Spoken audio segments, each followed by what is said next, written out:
Hello everyone, welcome to this talk on behalf of Spanish, Portuguese and Latin American Studies. I'm Federico Bonadioso. At the moment I'm head of department, and I teach Spanish language. I suppose my specialism is modern Spanish culture. There are about 21 members of staff. Some of them are full-time, some of them are part-time, some of them are joint staff with other departments, in particular with European studies, with comparative literature and with history. But as a department, we're a fairly large department. We have specialists on Latin America, people who might focus on the novel or narrative in Chile, or visual arts in Peru and Mexico. So there's quite a range of programs as well in the department. And depending on the program you do, there is more or less choice. Because obviously, if you're dealing with two departments and two subjects in equal measure, like Spanish and management, there are a number of modules that you have to do in management, which takes a little bit of room away from from the Spanish department in terms of what we can offer you, because you obviously have to split the program two ways.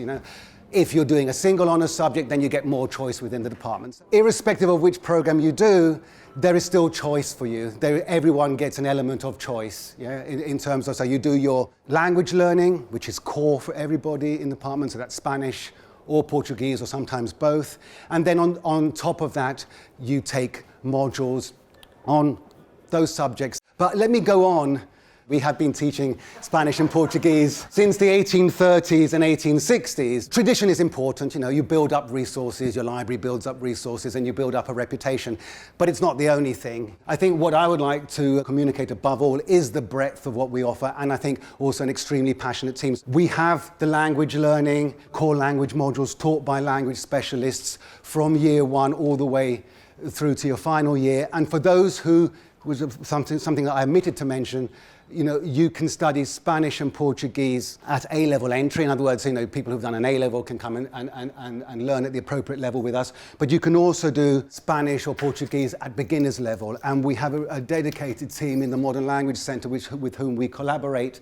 And they're really expert teachers in the delivery of ab initio courses. So we're very, very proud of our language offering. So you have that as the basis in every year. There are over 20 destination options for the year abroad, and that's the breadth in the end that I was talking to you about. The breadth, we have modules on literature, art, history, popular music as well, understood in the political and social context, whether it be flamenco or samba or whatever it is. Film, theatre, people who are particularly interested in performance studies, and I teach film, linguistics, as I mentioned before, and translation as one of the activities that we do as part of our core language, but also translation from a theoretical point of view in one or two modules as well. So there's breadth. It is worthwhile having a look at our web pages and just having a look at the different programs, so that you can get a better understanding of what they are. But essentially, the program will define your core subjects, but it also define the range of choices that you have. So we have our major and minor there, as I mentioned before, Spanish with English, Spanish with film, which means that you do a quarter of your degree in film, a quarter of your degree in English, and the rest in Spanish. Spanish and Latin American Studies, which is essentially our single honours degree, and then we have our own range of combined honours programs, which are split between two departments, with the exception actually of Spanish and Portuguese, because we teach both those languages. So those are taught exclusively within the Department of Spanish, Portuguese, Latin American Studies. One of the good things about studying languages here at King's is that we are still one of few institutions that don't just have departments in name. I mean, we are actually separate departments with our own identity, and students tend to associate with a particular department, and our departments have a very coherent and distinct identity, each from one another, and are really home, in a sense, are a kind of home from students. And so that association, I think that's one of the things, more than perhaps tradition or anything else, that really makes us distinctive. So the study experience, what you're given is a combination of lectures, seminars and tutorials. They put their language classes, well, language classes sometimes can be a lecture, a grammar lecture, or it can be a seminar or a smaller tutorial format. But there are a whole range of ways that we teach. People have asked me several times today, how many students do we have in any one year? We have about 70 students, plus maybe some European Studies students. That brings us up to about 80, 85. So we're relatively small compared to some degrees. But what that means is, across the range of modules, generally you're in groups. You're on a module where there are going to be about 20 to 25 people. That tends to be the norm. And sometimes those groups are split into even smaller groups. So we can offer relatively small group teaching. Sometimes, with some modules, the groups are larger. But the general experience for students is that of being in smaller, intimate groups. And that's really a nice place to be. It creates a really positive and dynamic teaching and learning experience. Okay, we've got an outstanding library. We also have, each student is assigned a personal tutor in their first year who takes care of is there, as I suppose, as a pastoral guide. But I suppose the important point to take away is that strong departmental identity and the support that students, particularly because they are learning in relatively small groups, get from the department. Languages are taught by native speakers. We have language resources as well in the Modern Language Centre. And there's a little bit there about the amount of hours. In first year, it's 4 hours of language classes, plus you're expected to do work on your own as well. But I'll move on from that. The London advantage. Well, I am a Londoner, so anything I say is biased. It's a city that I love, but it is a really good place here. We have things like the British Library, we have museums, we have galleries, there are film festivals, and there are whole communities that speak a whole range of languages, many of those the languages that you're learning here. The first year is generally introductory. You're either learning Spanish or Portuguese or both in the department and or in the Modern Language Centre with some classes in our department if you're beginners. Every student on every programme in our department does a compulsory module called Global Iberia's Introduction to the Spanish and Portuguese Speaking Worlds, which looks at Spanish and Portuguese speaking worlds comparatively. And then if you're doing a single honours degree or if you're doing with film or with English, you have a few additional options that you can do. In second year, everybody gets options and more choice. So it builds up as you go through the degree. In year two, again, you have your required modules, but then you have a list of optional modules to choose from. So if your interest is Latin America, or if your interest is Spain, or if your interest is literature, or your interest is history, or linguistics, or visual arts, or Lorca, and film, Almodovar, you might be able to find modules that will satisfy those interests.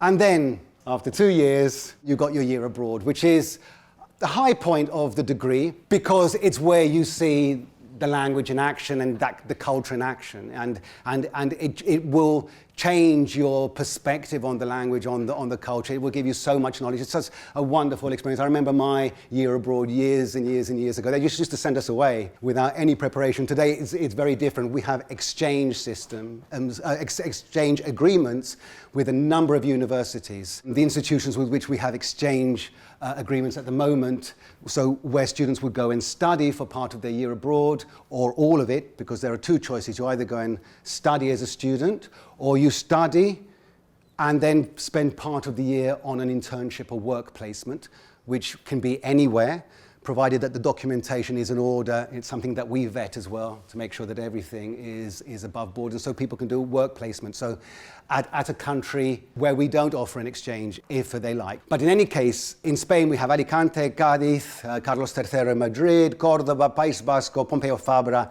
Barcelona, Santiago de Compostela, Salamanca, and then in Latin America, Mexico City, Lima, Querétaro, Quito, and Santiago de Chile. And then in Brazil, I can't do the Portuguese accent, so I won't even try, but it's Rio de Janeiro. I'll do it in an English accent. Salvador, Bahia, Sao Paulo, and Belo Horizonte. There, you can't get more English than that in terms of pronunciation. And then in Portugal, Lisboa, in Nova de Lisboa, and Coimbra.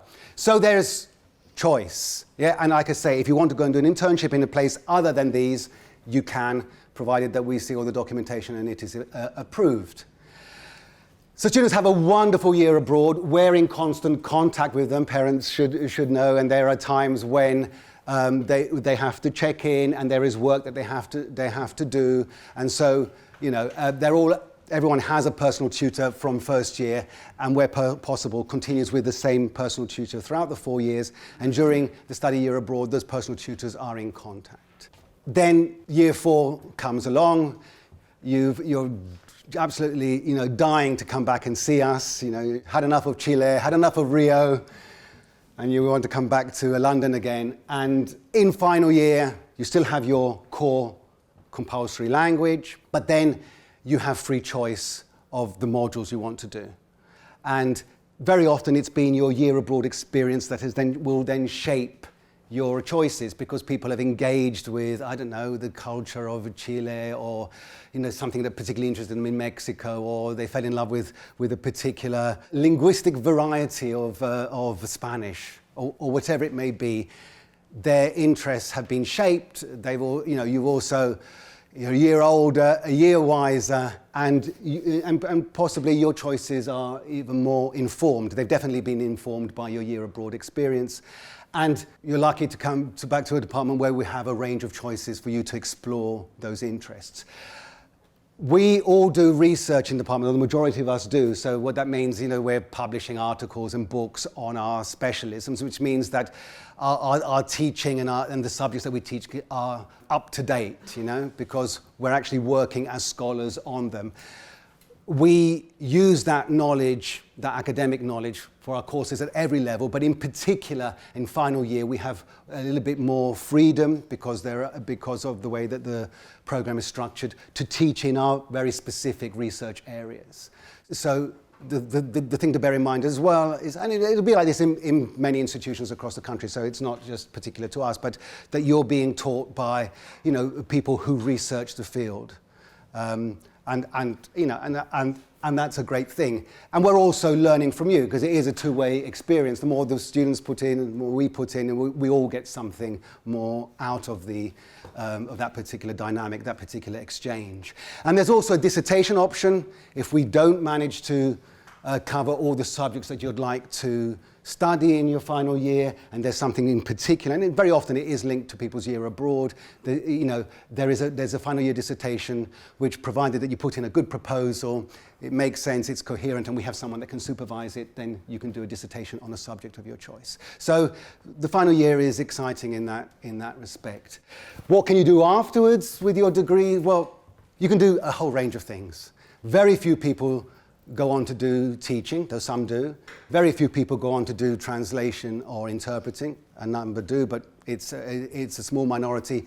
The rest can go into all kinds of things. Some do law conversion, some go on to do accountancy, various forms of business, working here, working abroad, in film and television. I would have liked film and television, I'm not sure it would be any good, but retail, creative industries, in journalism, working for NGOs. Modern language students are highly valued because it's not only the discipline of learning a language and understanding those structures, but it's the cultural base, it's the breadth of knowledge, it's the year abroad, it's the independence, it's the maturity, it's the understanding other cultures, it's being able to communicate, it's being able to organize their time, it's being able to analyze things critically and have an open view on the world. These all make our students really well qualified and attractive for employers.